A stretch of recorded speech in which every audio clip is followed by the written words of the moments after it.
Welcome students.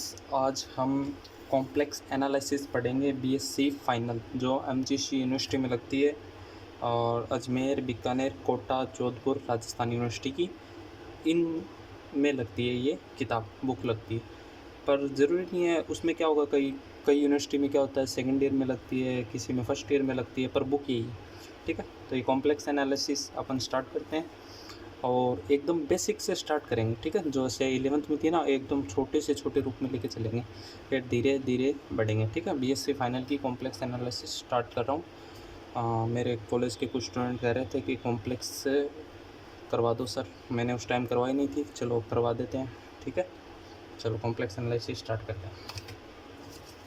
क्या होती है कॉम्प्लेक्स, क्या होता है एनालिसिस, क्या होता है, आपने आयोटा नाम सुना होगा और पढ़ा होगा। कॉम्प्लेक्स नंबर क्या होते हैं, ये सब कुछ, इसका ज्योमेट्रिकल, मैथमेटिकल मेजरमेंट सब पढ़ेंगे। ठीक है, तो छोटे से स्टार्ट करते हैं। देखो पहले आयोटा समझते हैं, आयोटा क्या होता है या फिर कॉम्प्लेक्स नंबर क्या होता है। मैं इसकी स्टैंडर्ड फॉर्म लेता हूँ, जनरल फॉर्म बोलते हैं इसको।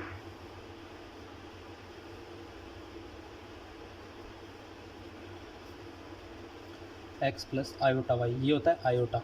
ठीक है, इसकी वैल्यूज़ पढ़ेंगे, मैथमेटिकल पार्ट पढ़ेंगे। यहाँ पे एक्स और वाई होते हैं मेरे रियल नंबर। ठीक है, ये होते हैं रियल नंबर। और ये वाला पार्ट होता है ना, इधर वाला, इसको तो बोलते हैं रियल पार्ट, और इस पूरे पार्ट को बोलते हैं इमेजिनरी पार्ट।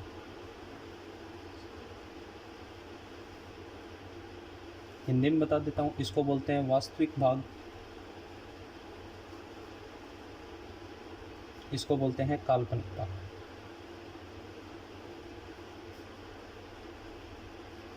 ठीक है, क्या होता है, जेड बराबर X plus iota Y.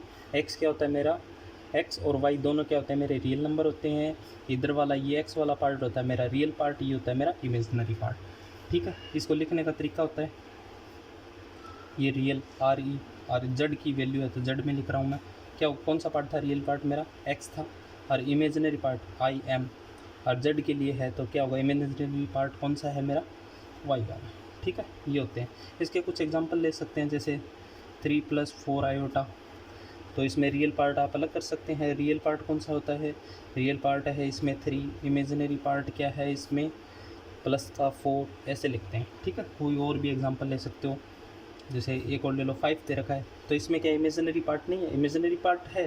Real part क्या है, इसको कैसे लिख सकते हैं, इसको लिख सकते हैं, देखो 5 + 0 आयोटा, तो इसमें क्या होगा, रियल पार्ट क्या हुआ, रियल पार्ट मेरा 5 हुआ, और इमेजिनरी पार्ट क्या हुआ मेरा 0 हो गया।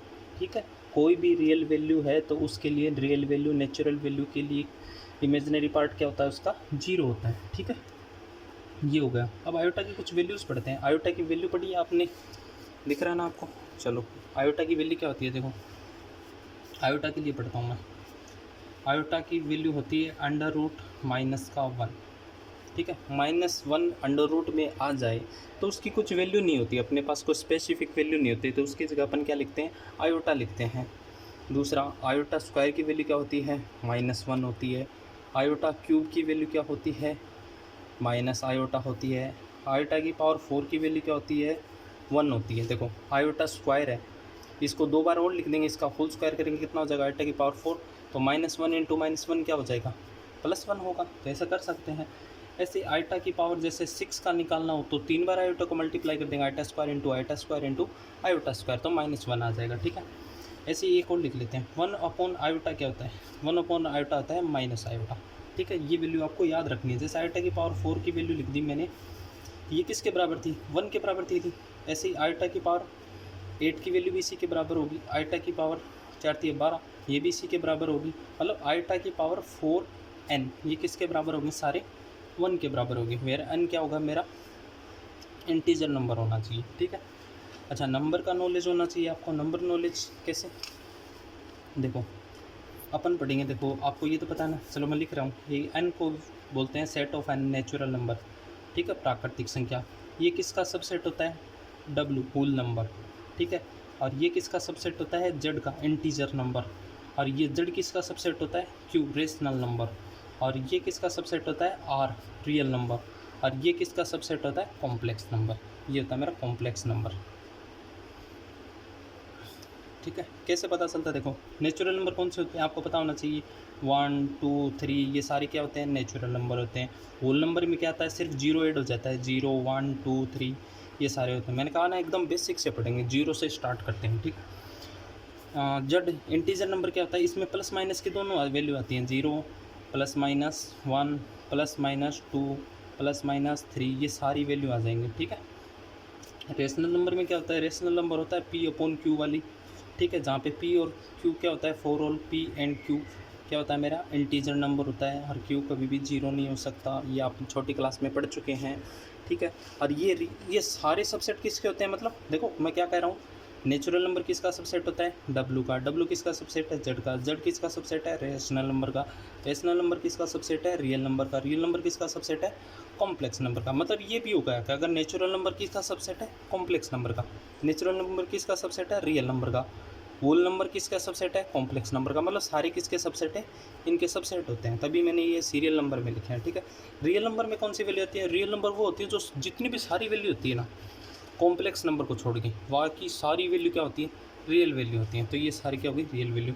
कॉम्प्लेक्स वैल्यू क्या होती है, मैंने अभी आपको बताया, एक्स प्लस आइटा वाई वाली, यानी ए प्लस आइटा बी भी लिखते हैं, कोई बात एक ही है, एक्स प्लस आइटा वाई ए प्लस आइटा बी, ये वैल्यू क्या होती है, कॉम्प्लेक्स नंबर होती है, ठीक है। ये नंबरिंग सिस्टम आपको समझ में आ गया। डब्ल्यू होता है मेरा होल नंबर, पूर्ण संख्या, ठीक है। जेड होता है मेरा इंटीजर संख्या, इंटीजर नंबर, क्यू होता है रेशनल नंबर, आर होता है रियल नंबर, सी होता है कॉम्प्लेक्स नंबर, ठीक है। ये था अपना बेसिक, थोड़ा और बेसिक पढ़ते हैं, चलो।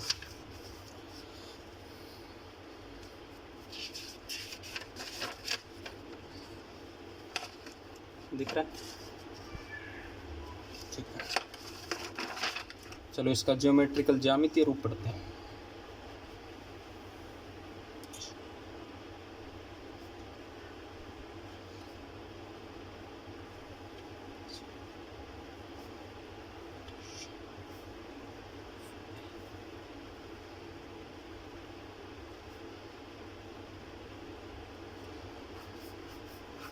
देखो geometrical representation of a complex number. देखो कॉम्प्लेक्स नंबर को अपन ज्योमेट्रिकली कैसे दिखाएं, मतलब ज्यामितीय चित्र की सहायता से कैसे दिखाएं, कैसे दिखा सकते हैं उसको। अच्छा, रियल नंबर को तो अपन दिखा सकते हैं डायरेक्ट। रियल नंबर को कैसे दिखाते हैं, रियल लाइन पे दिखाते हैं, जैसे ये 1 है, ये 2 है, ये 3 है, 4 है, ऐसे एक्सेस वाई एक्सेस पे दिखा सकते हैं इसको। ये तो किसी को दिखाते हैं, रियल नंबर पे दिखाते हैं। अपन कॉम्प्लेक्स नंबर को कैसे दिखा सकते हैं, देखो कॉम्प्लेक्स नंबर को कैसे दिखा सकते हैं। देखो ये मेरा है एक्स वाई प्लेन, कोई भी प्लेन है, ठीक है। एक्स वाई प्लेन नहीं लिया मैंने, ये कौन सा है मेरा, एक्स वाई प्लेन, ठीक है। देखो क्या होता है, कॉम्प्लेक्स नंबर को हमेशा ना एक्स वाई प्लेन बोलते हैं इसको, ये एक्स वाई प्लेन बना दिया। एक्स वाई प्लेन के किसी भी पॉइंट पर दर्शाते हैं, जैसे इसको बोल दिया मैंने जेड ही ले लिया, चलो तो इस जेड बराबर एक्स प्लस आइटा वाई लिख दिया इसको। यहाँ पे मैंने कोई पॉइंट लिया एक्स प्लस आइटा वाई, ये क्या होता है, इसके कोऑर्डिनेट क्या हो गई, एक्स और वाई, क्योंकि यहाँ पे एक्स की वैल्यू क्या हुआ, एक्स है, और वाई की वैल्यू वाई, तो इसके कोऑर्डिनेट क्या हो गए, एक्स है और वाई। मैं क्या कर रहा हूँ, एक्स वाई प्लेन के किसी भी समतल पे कोई भी पॉइंट हो, वहाँ पे किसको दिखाते हैं, कॉम्प्लेक्स नंबर को। मतलब हमेशा किसी बिंदु की सहायता से ही हम कॉम्प्लेक्स नंबर को दिखा सकते हैं ज्योमेट्रिकली, और कोई तरीका नहीं है, ठीक है। इसको मैं एक्स वाई प्लेन भी बोल सकता हूँ, जेड प्लेन भी बोल सकता हूँ, डब्लू प्लेन भी बोल सकता हूँ, अर्जेंट प्लेन भी बोल सकता हूँ, कॉम्प्लेक्स प्लेन भी बोल सकता हूँ, काफ़ी नेम है इसके, ठीक है। ये होता है मेरा, देखो अब मैं कुछ और चीज़ें बता रहा हूँ आपको। मैं कुछ एग्जांपल लेके आपको कुछ डेफिनेशन बताता हूँ। जैसे मैंने कोई एग्जांपल ले लिया 1 प्लस आयोटा, इसका मतलब क्या हुआ, देखो डायरेक्ट लिख रहा हूँ, x की वैल्यू यहाँ पे क्या है, 1 है, y की वैल्यू क्या है, 1 है, ठीक है। एक एग्जांपल ले दिया, दूसरा एग्जांपल, चलो पहला एग्जांपल ही करते हैं। देखो ये इस चित्र में, इस आर्गन प्लेन में जो भी है मेरा अपना एक्स वाई प्लेन है, इसमें मेरे को ये वैल्यू दिखानी है। कैसे दिखाऊंगा, देखो x की वैल्यू 1, देखो ये एक एक यूनिट का मैं बना लेता हूँ, इसमें एक एक यूनिट का, ठीक है, ये बना लिया मैंने। ये मेरा एक्स एक्सिस होता है, ये वाई एक्सिस, ठीक है। एक और एक कहाँ पे होगा, यहाँ पे होगा, ये एक्स का एक, ये वाई का एक, ये क्या आया मेरा 1 प्लस आयोटा आ गया, ये मेरा 1 प्लस आयोटा है, ठीक है। ऐसे ही दूसरा कैसे दिखाऊंगा, 1 प्लस 2 आयोटा, ये दिखाने का तरीका होता है इसका। तो x की वैल्यू क्या है, -1, और y की वैल्यू क्या है 2। तो x की वैल्यू -1 कहाँ पे, ये रही एक्स, ये रही एक्स की वैल्यू -1 यहाँ पे होती है और वाई की वैल्यू 2 पॉजिटिव है, तो मतलब ये यहाँ पे होगा। ये वैल्यू कितनी हुई मेरी -1 प्लस का 2 आएगा, ऐसे दिखा सकते हैं अपन। ठीक है, एक और देता हूँ, चलो 3। तो ये कितना हुआ, इसमें x की वैल्यू 3, इसको लिख सकते हैं। मैंने क्या, कोई भी रियल नंबर का हमेशा इमेजिनरी पार्ट होता है, तो इसके लिखने का तरीका ऐसे भी तो लिख सकता हूँ 3 + 0 आइटा। तो मतलब x की वैल्यू कितनी होगी 3, y की वैल्यू कितनी होगी 0। तो 3 और 0 कहाँ पे होता है मेरा, x की वैल्यू 3 ये रही और y की वैल्यू 0 यहाँ पे ही होगी। तो ये कितना होगा 3 + 0 आयोटा, या सिर्फ 3 लिख सकते हैं अपन इसको। ऐसे 2 आइटा लिख सकते हैं, ऐसे 2 आइटा लिख देता हूँ। तो 2 आइटा, तो इसको एक तरीके से और भी लिख सकता हूँ 0 + 2 आइटा। बात तो वही है, 0 में ऐड करूँगा, x की वैल्यू 0, y की वैल्यू 2। तो x की वैल्यू 0 कहाँ पे, ये रही, और y की वैल्यू 2 कहाँ पे, ये रही। तो ये कितनी आई मेरी 2 आइटा। ठीक है, ये तो होता है इसको दिखाने के तरीका, रिप्रेजेंटेशन ऐसे कर सकते हैं। अब क्या होता है, मैं आपको बताता हूँ इसमें रियल एक्सिस कौन सी होती है और इमेजिनरी एक्सिस के कौन सी होती है, और इसको पता कैसे लगाते हैं कि भाई यही रियल एक्सिस है, यही इमेजिनरी एक्सिस है। प्रूफ कैसे करें, कैसे बताएं कि आप बोल दो कि ये वही रियल एक्सिस है मेरी, ये इमेजिनरी एक्सिस है, बताओगे कैसे कि होती क्यों है। ठीक है, कैसे होती है देखो, यहीं पे समझ लेते हैं, दिख रहा है ना। चलो ठीक है, मैं क्या कर रहा हूँ, कोई भी प्लेन बना लिया मैंने, X Y plane, W plane, Z plane, सब इसी को बोलते हैं। ठीक है, ये मेरा एक्स एक्सिस और ये मेरा वाई एक्सिस। मैं कोई भी पॉइंट लेता हूँ, ठीक है, जैसे मैंने ले लिया 1, ले लिया, एग्जांपल ले रहा हूँ 1 ले लिया। 1 का मतलब क्या हुआ 1 + 0 आएटा। ठीक है, और इसका मतलब क्या हुआ, x की वैल्यू 1, y की वैल्यू 0। ये रहे x, ये रही 0। इसका स्टैंडर्ड फॉर्म पता है ना आपको, z = x + आइटा y। तो x की कंपेयर करेंगे तो x बराबर क्या हुआ 1 और y बराबर कितना हुआ 0। तो x बराबर 1, y बराबर 0। एक एक यूनिट बना लेता हूँ वही मैं।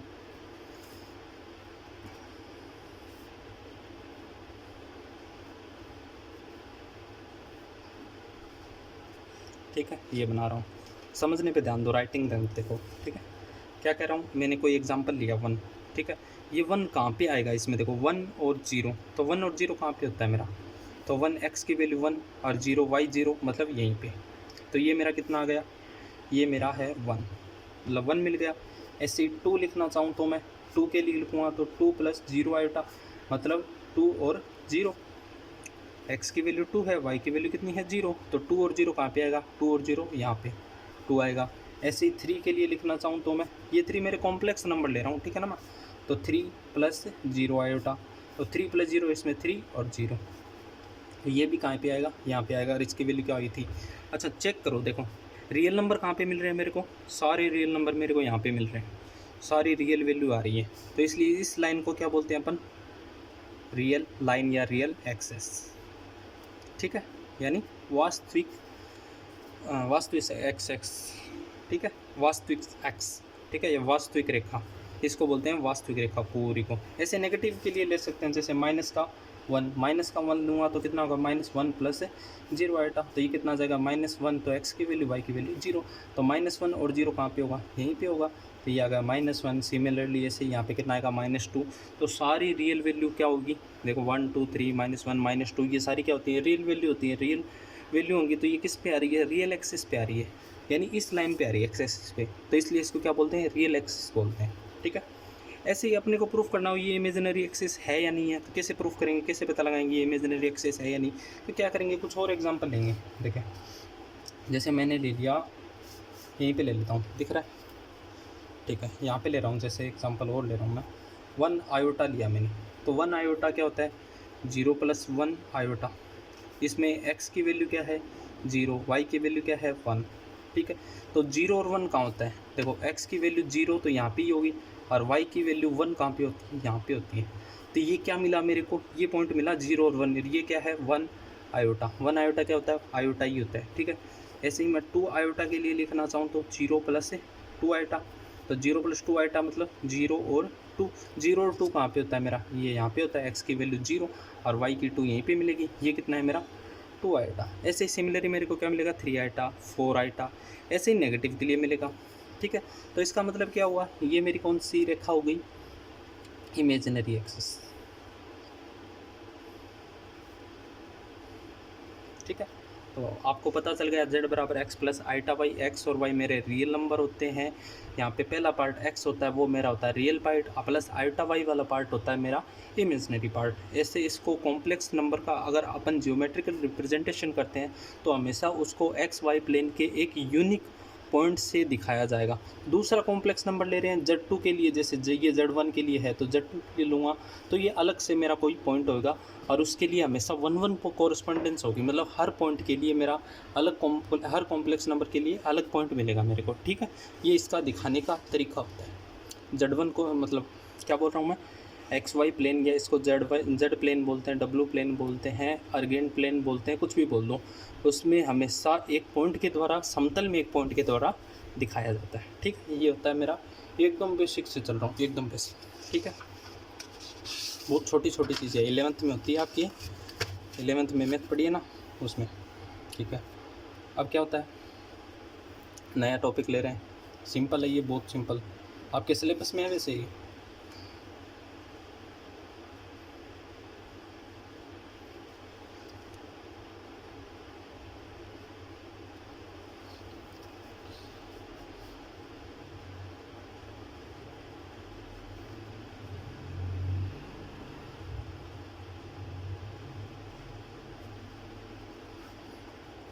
समिश्र संयुग्मी, ठीक है। क्या होता है, complex conjugate of a complex number, मतलब क्या होता है, देखो सिंपल लैंग्वेज में बताऊं, जहाँ पे भी आयोटा होता है ना, जहाँ पे भी आयोटा वाला पार्ट होता है, अगर वहाँ पे प्लस का साइन है तो माइनस कर देंगे, और माइनस का साइन है तो प्लस का साइन कर देंगे। इसको लिखने का तरीका होता है, देखो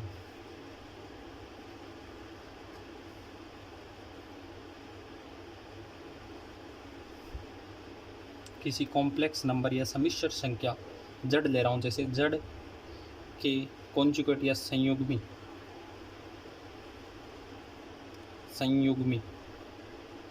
को, जड़ को किस में चेंज कर देंगे, जड़ बार में, ये इसका साइन होता है। अगर यहाँ पे जड़ दे रखा है तो जड़ बार में चेंज कर देंगे, से व्यक्त किया जाता है, ठीक है। मेथड क्या हुआ, मतलब डायरेक्ट लिख लो, जैसे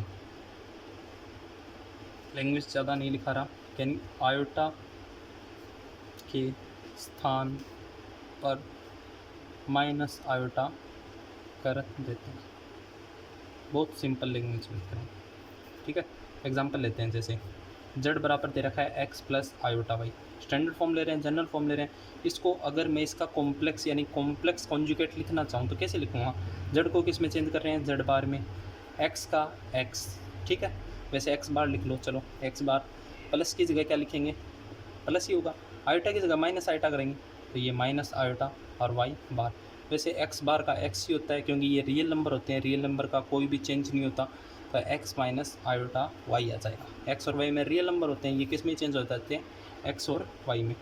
एक एग्जांपल और लेते हैं, जैसे z बराबर दे रखा है मेरे को 3 + 5 आयोटा, तो ये इसको किस में चेंज करेंगे, कॉम्प्लेक्स कॉन्जुगेट में लिखने का तरीका, z को z बार में चेंज किया, 3 को 3 में चेंज, क्योंकि क्या होता है, ये रियल नंबर है, रियल नंबर का कॉन्जुगेट हमेशा रियल नंबर ही रहता है, मतलब नो चेंज, कोई चेंज नहीं होता, वही संख्या आ जाती है, वही नंबर आ जाता है।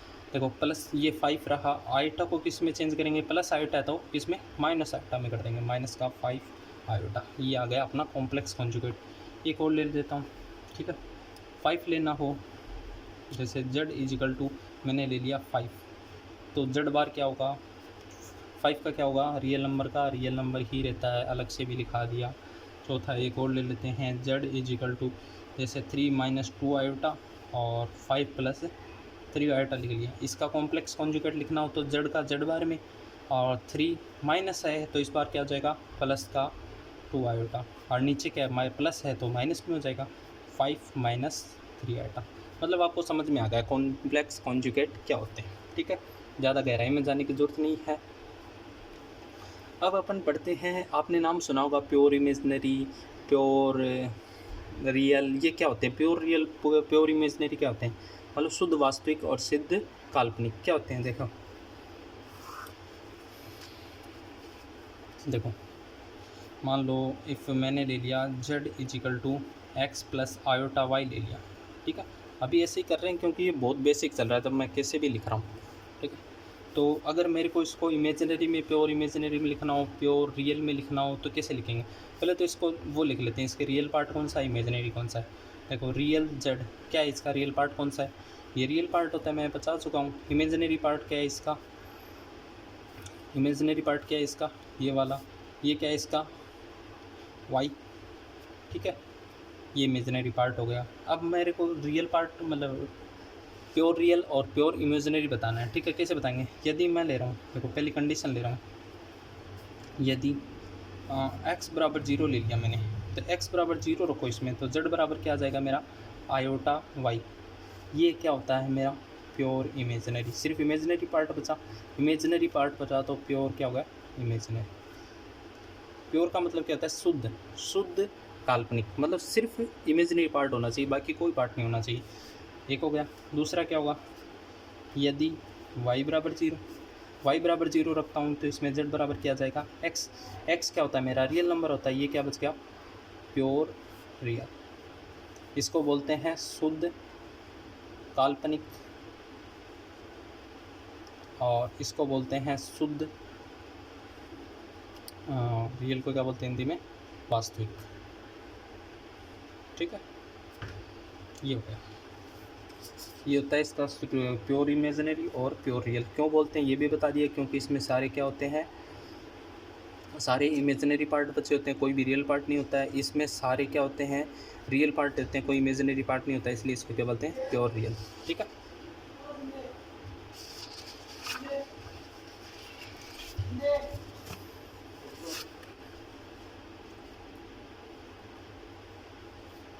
नेक्स्ट टॉपिक करा रहा हूँ मैं,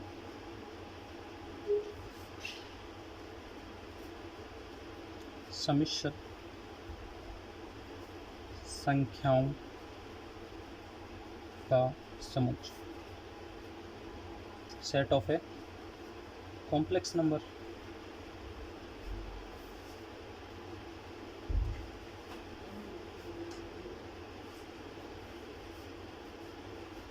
सेट ऑफ कॉम्प्लेक्स नंबर लिखने का तरीका क्या होता है, इसको हमेशा कैपिटल नोटेशन क्या होता है इसका, हमेशा कैपिटल C से लिखते हैं, C फिर कॉम्प्लेक्स नंबर, इसलिए C से बोलते हैं, क्या होता है, कैपिटल C, कैपिटल C होता है। चलो कैपिटल C लिख लिया, कैसे लिखेंगे, x प्लस आयोटा y लिया तो इसका लिखें, वैसे मैं बता चुका हूँ, आपको लिखने का तरीका बता रहा हूँ, x y, और ये किस में होते हैं, रियल नंबर में होते हैं। या इसको एक तरीके से और लिख सकते हैं, capital C equal to X Y, ये हो गया, और यहाँ पे एक्स वाई किस में बिलोंग कर रहा है, आर में। ये इसका लिखने का तरीका होता है set of a complex number. Set लिखते थे अपन 11th क्लास में, लिखा अपन ने, ठीक है, वही है। अब कुछ इसकी प्रॉपर्टीज़ है, प्रॉपर्टीज़ और देखते हैं। पहली प्रॉपर्टी ले रहा हूँ, जैसे प्रॉपर्टीज़ ले लो, ये बाद में डायरेक्ट याद रखनी है आपको, जब क्वेश्चन करेंगे ना तब। देखो z प्लस जेड बार होता है अपना 2 रियल z। अच्छा, इसको अपन प्रूफ पे कर सकते हैं, सिर्फ एक प्रूफ करके दिखा रहा हूँ, बाकी आप प्रूफ कर लेना सारे, ठीक है। देखो z यहाँ पर मेरा क्या होता है, z क्या होता है मेरा x प्लस आयोटा y। अब z बार की जरूरत है अपने को, z बार निकालेंगे, प्रूफ कर रहा हूँ मैं इसको पूरे को, ठीक है। इसका लेफ्ट पार्ट लेकर चल रहा हूँ, तो प्रूफ कैसे करेंगे, z चाहिए और z बार चाहिए। z क्या है मेरा x प्लस आइटा y, तो इसका z बार अपन निकाल सकते हैं। इसका z बार आप पता है अपने को, आइटा की जगह माइनस आइटा लिख देते हैं, ये माइनस आइटा। अब अपन LHS लेके चलता हूँ मैं, LHS क्या है, z प्लस z बार, z की वैल्यू क्या है x plus iota y, plus z बार की वैल्यू क्या है x माइनस आयोटा y। देखो आयोटा y से आयोटा y कैंसिल, ये कितना बचा मेरा 2x। x क्या होता है मेरा, रियल पार्ट ही तो होता है, तो इसको क्या लिख सकते हैं 2 रियल z। ये इसको लिखने का तरीका, मतलब आपको डायरेक्ट याद रखना है, z प्लस कोई भी आपको प्रूफ नहीं पूछेगा, फिर भी मैंने प्रूफ बता दिया, जनरली आपको आना चाहिए। z plus Z bar equal to क्या आ गया 2 रियल z। दूसरा देखो z माइनस जेड बार, ये क्या हो जाएगा, वो 2 रियल z था, तो ये कितना हो जाएगा 2 आयोटा, आयोटा क्या 2, हाँ 2 iota imaginary z, imaginary z, ठीक है। चलो इसको और प्रूफ कर लेते हैं, एक स्कोर कर लेते हैं, कैसे करेंगे। z क्या होता है मेरा x plus iota y, z बार क्या होगा मेरा x minus iota y। LHS लेके चलता हूँ मैं, जेड माइनस जेड बार। तो जेड माइनस जेड बार दिख रहा है ना आपको, ठीक है। जेड माइनस जेड बार क्या होता है, X plus iota Y, minus करूँगा ये माइनस का ये minus minus plus iota Y, X से एक्स कैंसिल, कितना आ गया 2 आयोटा वाई, 2 आयोटा वाई आ गया। तो 2 और ये आयोटा वाई क्या होता है मेरा इमेजिनरी जेड, ठीक है। ये हो गई मेरी, देखो बुक में देख लेते हैं, इसकी प्रॉपर्टी दे रखी हुई है आपको, ये रही Z minus Z 2 iota imaginary Z, ठीक है। अच्छा आयोटा रख जाएगा, ये आयोटा यहाँ पे लगा दिया था मैंने आयोटा, ठीक है। ऐसे ही कुछ और प्रॉपर्टी है वो लिख लेते हैं इसकी, हिंदी में गुणधर्म बोलते हैं।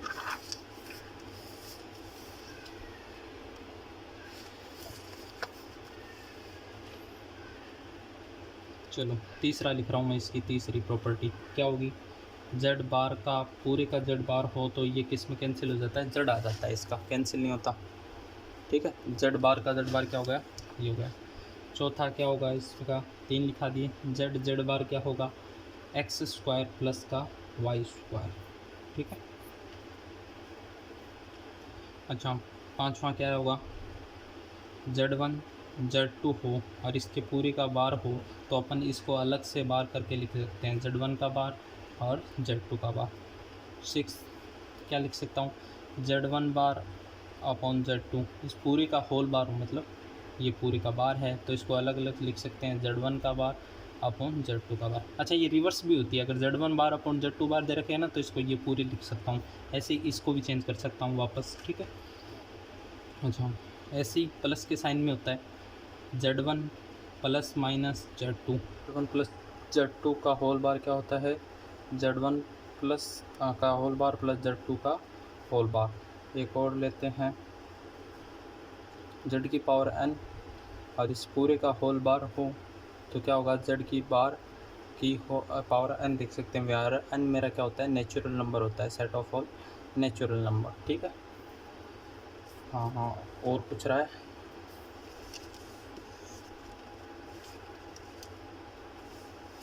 ठीक है। यही होते हैं और होंगे तो साथ साथ में काम ले लेंगे, ठीक है। आगे स्टार्ट कर रहा हूँ मैं।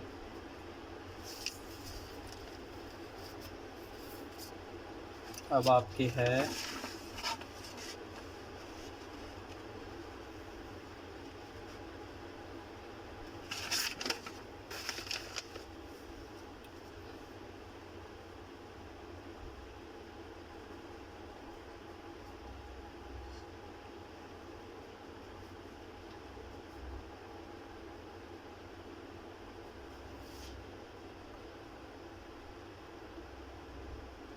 सम्मिश्र संख्या का मापांक। नोटेशन क्या होता है इसका, नोटेशन होता है इसका ऐसे, मॉड्यूलस जेड बोलते हैं, ठीक है, मॉड्यूलस ऑफ कॉम्प्लेक्स नंबर, ठीक है। अपने को दे रखा है यदि z बराबर x plus iota why they रखा है, ठीक है, तो इसका फॉर्मूला क्या होगा, मॉड्यूलस z का मॉड्यूलस क्या हुआ, ये होता है रियल z इसका whole square plus imaginary z का होल स्क्वायर, ठीक है। अगर z बराबर x प्लस आयोटा लिया है मैंने तो क्या हो जाएगा, x का स्क्वायर प्लस y का स्क्वायर का अंडर रूट, ठीक है। एग्जाम्पल के थ्रू कर लेते हैं। अगर एग्जाम्पल दे रखा है z बराबर 5 माइनस 4 आयोटा, ठीक है, ये दे रखा है तो इसका मॉड्यूलस z क्या होगा, मापांक क्या होगा, मापांक होगा इसका, देखो 5 का स्क्वायर 25 प्लस 4 का स्क्वायर कितना होगा 16, ठीक है, कितना होगा 5 और 6 11, असल 1 3 और 4 41, ठीक है, ये आ गया अंडर रूट 41, ऐसे निकालते हैं। अगला टॉपिक फिर है सम्मिश्र संख्या के मापांक के गुणधर्म। इसके कुछ प्रॉपर्टीज़ है, सम्मिश्र संख्या मापांक की प्रॉपर्टीज़ है, क्या होती है, अगर मॉड्यूलस जेड का होल स्क्वायर दे रखा है तो इसको अपन लिख सकते हैं जेड का बार, ठीक है। दूसरा लिख सकते हैं अगर Z1 Z2 दोनों मॉड्यूलस में दे रखे हैं तो उन दोनों को अलग मल्टीप्लिकेशन में लिख सकते हैं, Z1 का मॉड्यूलस और Z2 का मॉड्यूलस। तीसरा क्या दे रखा है, अगर आपने Z की पावर n इसका मॉड्यूलस दे रखा है तो मॉड्यूलस Z की होल पावर n लगा सकते हैं, इसको ओपन कर सकते हैं। 4 क्या हो सकता है, अगर मॉड्यूलस Z और मॉड्यूलस माइनस Z दोनों हमेशा क्या होते हैं, इक्वल होते हैं। ये किसके बराबर होते हैं, आइटा Z, मतलब ये तीनों वैल्यू क्या होती है, इक्वल होती है। फिफ्थ क्या होती है, अगर मॉड्यूलस Z की वैल्यू हमेशा क्या होती है, एक हो, ये इक्वल होती है दोनों, क्या होती है, Z बराबर Z बार बराबर अपन क्या लिख सकते हैं, 1/Z। ये इसकी कुछ प्रॉपर्टीज़ होती हैं। हाँ, एक और ले लो, एक और होती है, Z1/Z2 का बार दे रखा है तो दोनों को अलग अलग मॉड्यूलस में अपन लिख सकते हैं। ठीक है, ये किसकी प्रॉपर्टी होगी, मॉड्यूलस की। अब देखो कुछ ट्राइंगल इनइक्वलिटीज़ दे रखी हैं आपके, त्रिभुज असमीकाएं।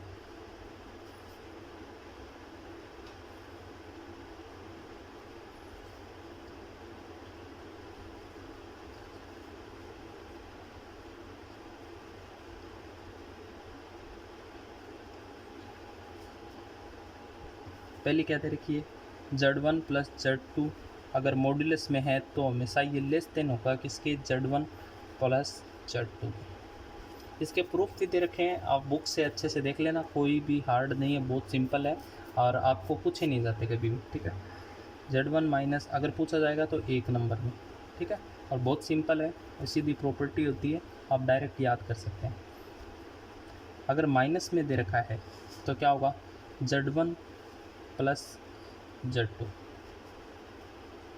ठीक है, सी पार्ट, Z1 + Z2 दे रखा है मॉड्यूलस में, तो ये हमेशा ग्रेटर देन इक्वल होगा किसके, Z1 माइनस के Z2 के। डी पार्ट क्या दे रखा है, Z1 - Z2 दे रखा है तो ये हमेशा इक्वल ग्रेटर देन इक्वल होगा किसके, Z1 greater than minus Z2। ठीक है, मॉड्यूलस इसका। अब कुछ फॉर्मूले हैं वो लिख लो आप।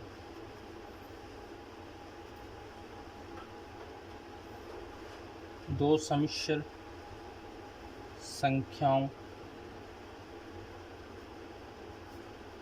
का मध्य बिंदु, अगर अपने को कोई भी दो कॉम्प्लेक्स नंबर देते तो उनका मिडिल पॉइंट कैसे निकालेंगे। जैसे मान लो ये अपने को दो कॉम्प्लेक्स नंबर दे दिया, एक Z1 दे दिया, एक Z2 दे दिया, इसका मिडिल पॉइंट कौन सा होगा, जैसे ये होगा, इसका m ले लिया मैंने, तो इस अपने को Z1 और Z2 दो अपने को कॉम्प्लेक्स नंबर दे दिए, मिडिल पॉइंट m मान लिया, इसकी वैल्यू कैसे निकालेंगे, तो इसका फॉर्मूला होता है, क्या होता है, Z1 + Z2 पहली संख्या और दूसरी संख्या कॉम्प्लेक्स नंबर को जोड़ देंगे और 2 से डिवाइड कर देंगे, अपना क्या आ जाएगा, मिडिल पॉइंट आ जाएगा। ये होता है मिडिल पॉइंट निकालने का तरीका। ठीक है, अच्छा एक फॉर्मूला और है आपके, दो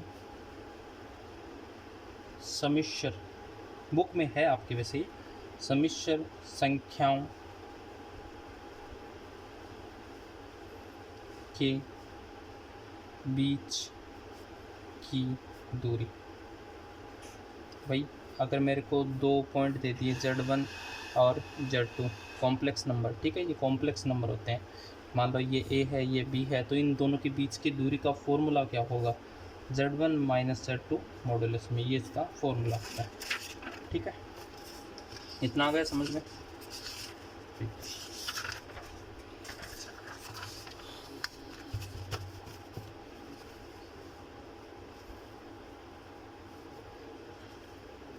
इम्पोर्टेंट टॉपिक है, इस पर ध्यान से समझना। सम्मिश्र संख्या का कोणांक,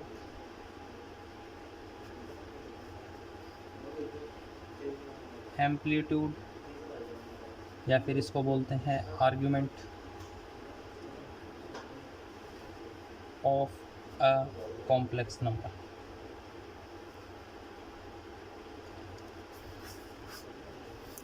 चलो इसके